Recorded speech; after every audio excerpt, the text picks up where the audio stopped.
Alors, dans cette vidéo, je vais montrer cette douillette. Alors, moi, j'appelle ça une douillette. Ils appellent ça un sweat à capuche. Mais non, parce que le sweat à capuche, tu peux sortir avec. Que celui-là, c'est vraiment le vêtement d'intérieur cocooning, quoi. Alors, moi, j'aime beaucoup ce modèle. Et je l'aime beaucoup, je vais montrer pourquoi. Alors, je vais montrer un peu tout ce qu'il y a. Donc, on a la capuche, on a les bords resserrés sur les manches. Ça, c'est bien pratique.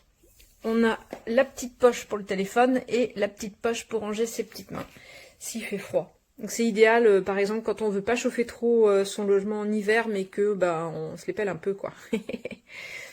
Moi, ce que j'aime, je vais vous montrer, c'est que c'est de la polaire, mais pas très épaisse.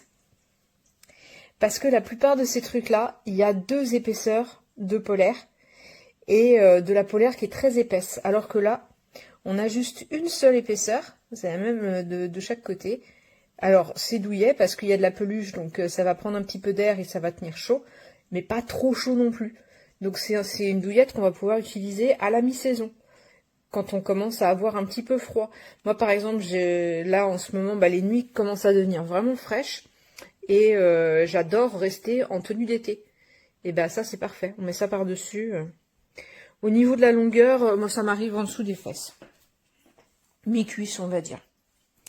Voilà, et très sympa. Franchement, c'est une version intermédiaire un peu légère. C'est idéal, vraiment. Et je pense même que je pourrais dormir avec en période où il fait très froid, où nous, on a 16 degrés dans la chambre. Je pourrais presque dormir avec, je pense. Elle est vraiment très agréable, très très légère du coup. C'est pas la version qui est lourde. Elle est vraiment très légère et c'est bien.